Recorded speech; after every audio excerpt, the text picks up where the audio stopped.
calon presiden nomor urut 1. Waktu Bapak 1 menit dimulai dari sekarang. Mas Anies pernah jadi gubernur 5 tahun di DKI. Anggaran DKI setahun sekitar 80 T. Jumlah penduduk Indonesia DKI 10 juta kira kurang lebih. APBD Jawa Barat 35 T, jumlah penduduknya 50 juta, 5 kali DKI. Tetapi selama Mas Anies mimpin, sering sekali DKI menerima indeks polusi tertinggi di dunia. Bagaimana dengan anggaran 80 T, Pak Anies sebagai gubernur tidak dapat berbuat sesuatu yang berarti untuk mengurangi polusi? Terima kasih. Waktunya masih ada, Bapak? Sudah cukup? Baik, kita akan lanjutkan pada calon presiden nomor urut 1. Kami beri kesempatan untuk menjawab pertanyaan selama 2 menit, dimulai dari sekarang. Pak Prabowo, terima kasih atas pertanyaan yang bagus, tetapi kurang akurat. Saya akan jelaskan, Pak. Ketika satu daerah mengatakan di tempat kami tidak ada COVID, di tempat kami COVID banyak, lalu yang tidak ada COVID kami tanya, kenapa tidak ada COVID? Nah, kami nggak punya alat testing, Pak. Karena tidak punya alat testing, maka tidak ada COVID. Yang punya alat testing, maka ada COVID. Okay? Saya tidak tanya COVID, saya tanya polusi. Boleh saya selesaikan dulu? Ya. Jadi, apa yang terjadi? Di Jakarta kami memasang alat pemantau polusi udara. Bila masalah polusi udara itu bersumber dari dalam kota Jakarta, maka hari ini, besok, minggu depan konsisten selalu akan kotor. Tapi apa yang terjadi? Ada hari di mana kita bersih, ada hari di mana kita kotor. Ada masa minggu pagi, Jagakarsa sangat kotor. Apa yang terjadi? Polusi udara tak punya KTP. Angin tak ada KTP-nya. Angin itu bergerak dari sana sini. Ketika polutan yang muncul dari pembangkit listrik, tenaga uap, mengalir ke Jakarta, maka Jakarta punya indikator, karena itu Jakarta mengatakan ada polusi udara. Ketika anginnya bergerak ke arah Lampung, ke arah Sumatera, ke arah Laut Jawa, di sana tidak ada alat monitor, maka tidak muncul. Dan Jakarta pada saat itu bersih. Kalau problemnya dari dalam kota saja, maka konsisten tiap waktu. Ya, kita punya masalah polusi. Karena itu kita kerjakan dengan apa? Kita lakukan, Pak. 1, dengan pengendalian emisi dari kendaraan bermotor. Dan pengujian emisi sekarang wajib. Yang kedua, elektrifikasi kendaraan umum. Yang ketiga, konversi kendaraan umum. Dan dulu yang naik kendaraan umum hanya 350.000 per hari, sekarang 1 juta per hari. Jadi itu kita kerjakan untuk menangani soal polusi di Jakarta. Baik. Masih ada waktu, Bapak? Cukup? Ya. Kami persilakan kepada calon presiden nomor urut 2 untuk kemudian menanggapi jawaban dari calon presiden nomor urut 1. Waktu Bapak 1 menit dimulai dari sekarang. Ya, susah kalau kita menyalahkan angin dari mana saja, ya. Jadi saya bertanya dengan anggaran segitu besar, jumlah penduduk, ya, langkah-langkah yang bisa dilakukan untuk dengan real dalam 5 tahun mengurangi polusi, juga di mana rakyat Jakarta begitu banyak yang mengalami sakit pernafasan. Jadi saya kira kalau kita dengan gampang menyalahkan angin, hujan dan sebagainya, ya mungkin tidak perlu ada pemerintahan kalau begitu, ya. Terima kasih. Masih ada waktu? Akan menambahkan? Cukup.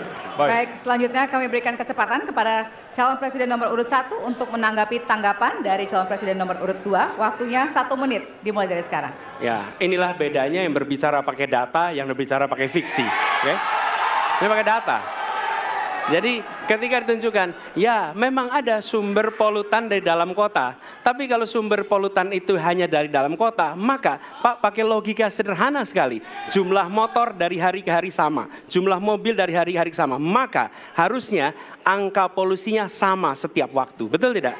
Tapi jumlah motor sama, jumlah mobil sama, ada. Kita sangat polusi. Ada sisi sangat tidak polusi. Nanti kalau perlu saya kirimkan gambar satelitnya kepada Bapak.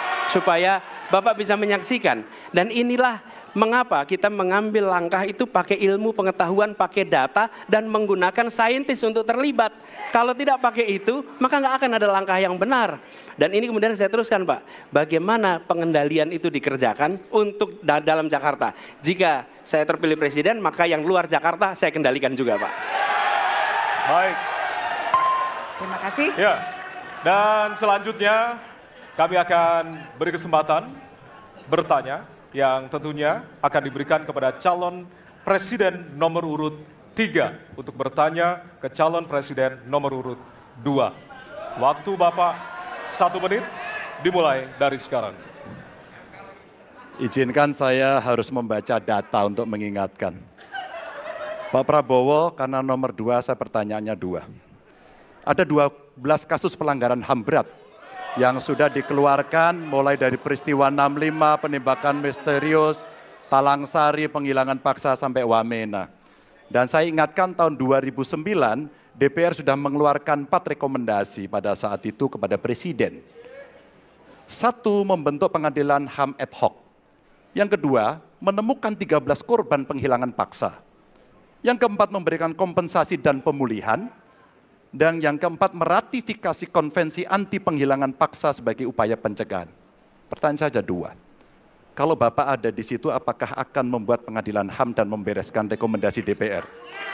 Pertanyaan kedua, di luar sana menunggu banyak ibu-ibu, apakah Bapak bisa membantu menemukan di mana kuburnya yang hilang agar mereka bisa berziarah?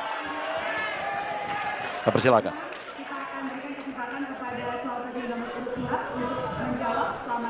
Waktunya dari sekarang. Pak Ganjar tadi justru Anda sebut tahun 2009 kan? Ya. Jadi sekian tahun yang lalu kan? Betul. Dan masalah ini ditangani justru oleh wakil presiden Anda. Ya. Ya. Jadi apalagi mau ditanya kepada saya? Saya sudah menjawab berkali-kali, ada rekam digitalnya. Saya sudah jawab berkali-kali. Tiap 5 tahun kalau polling saya naik, ditanya lagi soal itu.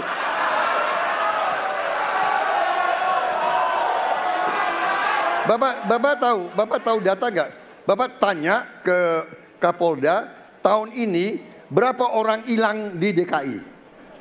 Tahun ini, ya, ada mayat yang diketemukan baru beberapa hari yang lalu dan sebagainya. Come on, Mas Ganjar. Ya, jadi saya tadi katakan, saya merasa bahwa saya yang sangat keras membela hak asasi manusia. Nyatanya orang-orang yang dulu ditahan, tapol-tapol,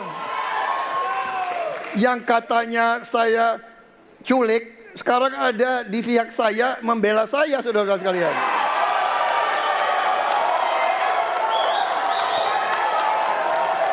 Jadi masalah HAM jangan dipolitisasi, Mas Ganjar, ya. Menurut saya, ya. Saya kira begitu jawaban saya. Masih ada waktu, Bapak. Kedua, Pak. Akan menambahkan? Cukup. Cukup, baik. Dan selanjutnya kami persilakan kepada calon presiden nomor urut 3 untuk menanggapi jawaban dari calon presiden nomor urut 2. Waktu Bapak 1 menit, dimulai dari sekarang. Prabowo ini punya ketegasan yang luar biasa. Luar biasa.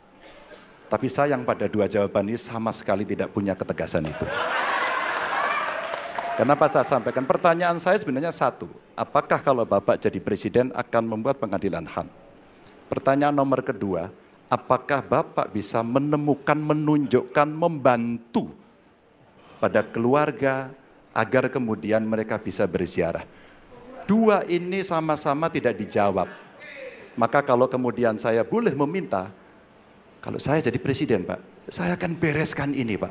Agar kemudian dalam kontestasi pilpres berikutnya, ini tidak akan muncul lagi karena presidennya tegas menuntaskan pekerjaan itu pada eranya. Terima kasih. Waktunya masih ada, Bapak? Cukup. Cukup. Baik, kita berikan kesempatan kepada calon presiden nomor urut 2 untuk menanggapi tanggapan dari calon presiden nomor urut 3. Waktunya 1 menit dari sekarang. Loh, kok dibilang saya tidak tegas? Saya tegas akan menegakkan hak asasi manusia. Masalah yang Bapak tanyakan agak tendensius. Kenapa yang 13 orang hilang pada saat itu ditanya kepada saya? Itu tendensius Pak Ganjar ya. Itu tendensius. Dan wakil Bapak yang mengurus ini selama ini. Jadi kalau memang keputusannya mengadakan pengadilan HAM ya kita adakan pengadilan HAM. Nggak ada masalah. Ya. Baik. Sudah Pak? Masih ada waktunya waktu? Pak? Sudah cukup Ya. Pak Prabowo? Namanya usaha. Terima kasih. Sudah cukup? Baik. Oke. Ya. Dan Harap selanjutnya tenang. kita akan menuju ke pertanyaan dan kali ini kesempatan bertanya akan diberikan kepada calon presiden nomor urut 1 untuk kemudian bertanya kepada calon presiden nomor urut 3. Waktu Bapak 1 menit dimulai dari sekarang. Ada dua peristiwa yang menarik perhatian dan perlu kita bahas di sini. Oke. Peristiwa Kanjuruhan dan peristiwa kilometer 50. Di situ proses hukum sudah dijalankan. Tetapi rasa keadilan masih belum muncul. Pada saat ini kita menyaksikan masih banyak pertanyaan, bahkan keluarga-keluarga korban masih mempertanyakan. Karena itu saya ingin bertanya kepada Pak Ganjar. Saya posisinya adalah ini harus dituntaskan. Ini harus bisa menghadirkan rasa keadilan. Bukan saja soal legalnya yang sudah diselesaikan. Saya ingin tanya posisi Pak Ganjar di dalam dua peristiwa ini. Terima kasih. Waktunya masih ada Bapak? Sudah cukup? Oh, udah cukup. Baik. Baik. Terima kasih kepada calon presiden nomor urut 3. Kami berikan kesempatan untuk menjawab selama 2 menit. Waktunya dimulai dari sekarang. Terima kasih Mas Anies. Saya kira dua isu itu menjadi public talks. Kanjuruhan. Kita bisa bertemu dengan para pencari fakta. Kita bisa melindungi korban. Kita bisa membereskan urusan mereka dari sisi keadilan korban. Termasuk di kilometer 50. Ketika kita bisa bereskan semuanya, maka kita akan naik dalam satu tahap. Apakah kemudian proses legal dan kemudian mencari keputusan yang adil bisa dilakukan? Jawaban saya, bisa. Jadi dalam pemerintahan ini mesti berani untuk tidak lagi menyandra persoalan-persoalan masa lalu sehingga berlarut-larut. Sehingga apa yang terjadi ketika muncul terus-menerus akan menjadi sensi. Sensi terus karena tidak pernah ada keputusan. Maka cara-cara ini mesti dihentikan dan kita mesti berani tegas. Kadang-kadang kita juga mesti harus berpikir dalam situasi yang lebih besar. Mari kita ciptakan kembali Undang-Undang KKR. Mari kita hadirkan kembali Undang-Undang KKR agar seluruh persoalan-persoalan pelanggaran HAM itu bisa kita bereskan dengan cara itu. Sehingga bangsa ini akan maju dan tidak lagi kemudian berpikir mundur karena persoalan-persoalan seperti itu yang tidak pernah dituntaskan. Kita harus tuntaskan itu. Baik. Masih tersisa waktunya Bapak? Cukup? Baik. Ya, dan kami silakan kepada calon presiden nomor urut 1 untuk menanggapi jawaban dari calon presiden nomor urut 3. Ya. Waktu Anda 1 menit, Bapak. Ya, jawabannya kurang komprehensif karena masalahnya lebih kompleks dari itu, Pak Ganjar. Tapi izinkan saya sampaikan. Untuk seperti ini, minimal saya melihat harus mengerjakan minimum 4 hal. 1 adalah memastikan bahwa proses hukum menghasilkan keadilan. Yang kedua, ungkap seluruh fakta sehingga kebenaran menjadi pengetahuan semua, termasuk closure bagi keluarga. Yang ketiga, korban harus ada kompensasi, clear. Dan yang keempat, negara harus memberikan jaminan bahwa peristiwa-peristiwa seperti ini tidak boleh berulang kembali. 4 harus dikerjakan. Nah, saya kemudian melihat untuk itu bisa dikerjakan, maka kita tidak bisa abu-abu seperti yang tadi disampaikan. Saya melihat kalau begitu 4 ini harus dilakukan, berarti yang pertama mungkin kita harus melakukan investigasi ulang, melakukan review. Kita harus menyelamatkan institusi, memastikan bahwa institusi itu selamat. Saya ingin tahu apakah Pak Ganjar sependapat dengan pandangan saya. Terima kasih Pak Ganjar. Baik. Waktunya habis, selanjutnya kami berikan kesempatan kepada calon presiden nomor urut 3 untuk menanggapi tanggapan dari calon presiden nomor urut 1. Waktunya 1 menit dari sekarang. Soal komprehensi atau tidak komprehensif terkait dengan itu selera dan subjektif. Dari 4 hal tadi itu, saya kira hampir semua pelindungan korban dilakukan. Saya sampaikan pencari fakta sudah pernah ada. Kalau kemudian tidak terjadi, tidak boleh terjadi lagi, saya kira itu value yang mesti dicontohkan. Kita kerjakan semuanya. Saya orang yang tidak pernah abu-abu, hitam putih, sat-set. Kami tidak pernah ragu-ragu, kami tidak pernah abu-abu, maka kami pun tadi mengklarifikasi pertanyaan kepada pasangan calon nomor 2, karena kami bukan orang yang menunda pekerjaan, menggantung pekerjaan untuk kemudian menjadi komoditas. Saya selesaikan itu. Masih ada waktunya Bapak? Akan Cukup. ditambahkan? Baik. Ya, dan kita berikan apresiasi kepada 3 calon presiden yang tadi sudah berdebat dan saling bertanya di kesempatan malam hari ini, Pak. Ya, selanjutnya kami persilakan kepada Bapak-Bapak untuk kembali ke tempat duduk. Kami persilakan Bapak untuk kembali ke tempat duduk semula. Hadir. Kepada Bapak-Bapak calon presiden untuk kemudian merapat menuju ke panggung utama. Ya, dan untuk itu kami awali dari calon presiden nomor urut 1 kepada Bapak Anies Baswedan. Waktu Anda 2 menit, dimulai dari sekarang. Di sini. Silakan Bapak.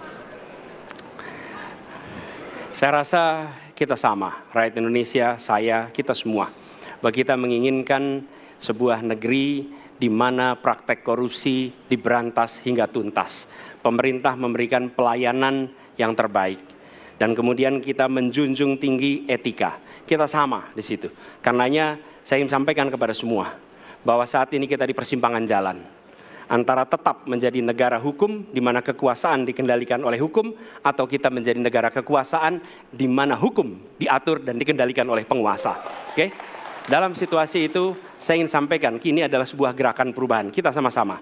Kita ingin mengembalikan tetap menjadi negara hukum, di mana kekuasaan dikendalikan. Dan saya ingin sampaikan bahwa etika dijunjung tinggi. Ketika terjadi pelanggaran etika, jangan bersembunyi di balik keputusan hukum.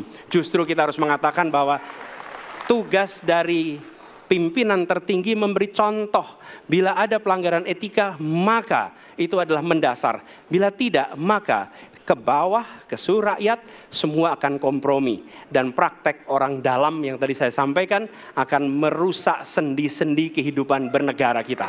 Rusak kita. Karena itulah penting sekali kita menjunjung tinggi etika. Dan itu dilakukan oleh siapa? Dari mulai calon presiden sudah diuji. Apa dia kompromi atau tidak pada etika. Okay? Lalu bagi anak-anak muda. Anak-anak muda, kita semua menyadari pemilu ini tentang masa depan. Anda pemilik masa depan. Saya yakin Anda akan memilih yang serius untuk jadi presiden. Bukan yang main-main untuk jadi presiden. Dan ketika kita berbicara tentang masa depan, maka saya ingin sampaikan kepada semua, kebebasan berpendapat akan dijamin. Kita tidak mengizinkan lagi situasi di mana orang takut. Maka itu saya sampaikan, Wakanda no more, Indonesia forever. Baik, waktu Anda habis, Bapak. Baik, selanjutnya kami persilakan calon presiden nomor urut 2, Bapak Prabowo Subianto untuk menyampaikan pernyataan penutup. Waktu Anda 2 menit, dimulai dari sekarang. Terima kasih, saudara-saudara sekalian. Kita harus selalu ingat bahwa kemerdekaan ini didapatkan melalui proses yang sangat panjang, perjuangan yang sangat panjang, berganti-ganti negara-negara lain datang menindas kita, merampas kita, dan ini adalah hukum sejarah manusia. Yang kuat akan menindas yang lemah. Kita bersyukur kita sudah bangun suatu negara yang memiliki demokrasi dengan segala kekurangannya. Kita bersyukur semua pemimpin telah membantu menambahkan kemajuan kita.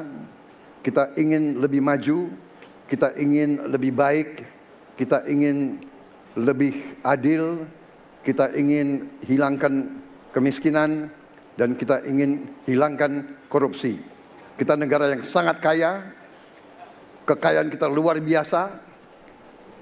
Kami, Prabowo Gibran, Koalisi Indonesia Maju, siap melanjutkan fondasi yang sudah dibangun oleh pendahulu-pendahulu kita. Kita yakin Indonesia akan melompat menjadi negara hebat, negara maju, negara makmur, negara adil. Hanya dengan demikian, tetapi syaratnya kita harus rukun, kita harus bersatu, kita tidak boleh menghasut, memecah belah. Kita tidak boleh untuk kepentingan sesaat, untuk kepentingan jangka pendek, untuk kepentingan diri kita, kelompok kita tidak boleh mengorbankan persatuan, kesatuan, kerukunan bangsa Indonesia. Hanya dengan kerukunan, hanya dengan kearifan, hanya dengan kebersihan jiwa, tidak dengan permainan kata-kata retorika, tapi sungguh-sungguh cinta tanah air, Indonesia akan maju. Habis, negara Bapak. hebat. Terima kasih. Terima kasih. Baik. Ya. Dan yang terakhir kita akan menuju ke calon presiden nomor urut 3, Bapak Ganjar Pranowo. Waktu Anda 2 menit dimulai dari sekarang. Terima kasih. Ini panggilan sejarah buat Ganjar Mahfud. Ganjar seorang anak polisi berpangkat tidak tinggi, bertugas di kecamatan. Pak Mahfud, bapaknya pegawai kecamatan. Kalau kita berada pada momentum yang sama, kami dan Pak Mahfud ini adalah orang kecil yang kalau bapaknya rapat kira-kira anggota Forkompimcam. Kami hanya di level kecamatan. Kami telah terbiasa mencoba mendengarkan keluh kesah rakyat. Panggilan sejarah inilah yang kemudian coba kita klasifikasi dari seluruh persoalan yang muncul. Bagaimana kita memberikan afirmasi kepada kelompok rentan. Ada kelompok perempuan, penyandang disabilitas, anak-anak, termasuk manula. Mereka butuh perhatian yang lebih. Maka inilah cara kita membangun melibatkan mereka tanpa meninggalkan mereka. No one left behind. Yang kedua, bagaimana pemerintah betul-betul bisa melayani dengan memberikan teladan dari pemimpin tertinggi. Yang anti korupsi, yang menunjukkan integritas, yang menunjukkan layanan pemerintahan yang mudah, murah, cepat, sat. Kalau itu bisa kita lakukan, maka betapa bahagianya rakyat ini. Pemerintah ini ada. Yang ketika dikritik tidak baperan, yang ketika media menulis, mereka merasa ini vitamin buat dirinya. Bukan sedang merongrong, apalagi kemudian merasa terancam. Maka kalaulah kemudian demokratisasi ini bisa kita laksanakan dengan baik, sesuai dengan amanah reformasi, nggak ada lagi cerita Bu Sinta, nggak ada cerita Mas Butet, nggak ada cerita Melki, tidak ada itu. Karena dewasa kita dalam berdemokrasi, maka dalam penghormatan terhadap HAM, mari kita konsisten antara pikiran, perkataan, dan perbuatan. Dan saya berdiri bersama korban untuk keadilan. Terima kasih. Mohon maaf kalau ada kata-kata saya yang kurang. Baik, waktunya Bapak. habis. Ya. Pas sekali. Baik, hadirin, kita berikan tepukan yang paling meriah untuk para calon pemimpin Indonesia. Ya, kita sama-sama menjadi saksi dari ketiga calon presiden yang tentunya beradu ide, gagasan, dan juga program-program. Tentunya inilah akhir dari debat pertama Capres 2024. Masih akan ada 4 debat lagi yang akan diselenggarakan oleh Komisi Pemilihan Umum Republik Indonesia. Dan semoga debat pertama ini mampu menjadi referensi Anda untuk memantapkan pilihan Anda pada 14 Februari 2024. Iya, tentunya kami menghimbau jangan sia-siakan hak pilih Anda pada 14 Februari 2024. Ya. Suara Anda sangat berharga untuk menentukan masa depan Indonesia. Akhirnya, saya Valerina Daniel. Ya, dan saya Ardianto Wijaya. Selamat malam dan Sampai jumpa. Terima kasih banyak. Terima kasih, Pak Terima kasih banyak Pak Ganjar. Terima kasih, Pak Prabowo. Terima kasih Pak Anies. Terima Kita kasih, selfie Pak dulu Bapak. Ganjar. Baik, Ya. mohon izin kita selfie dulu Kita Bapak. foto dulu, Pak.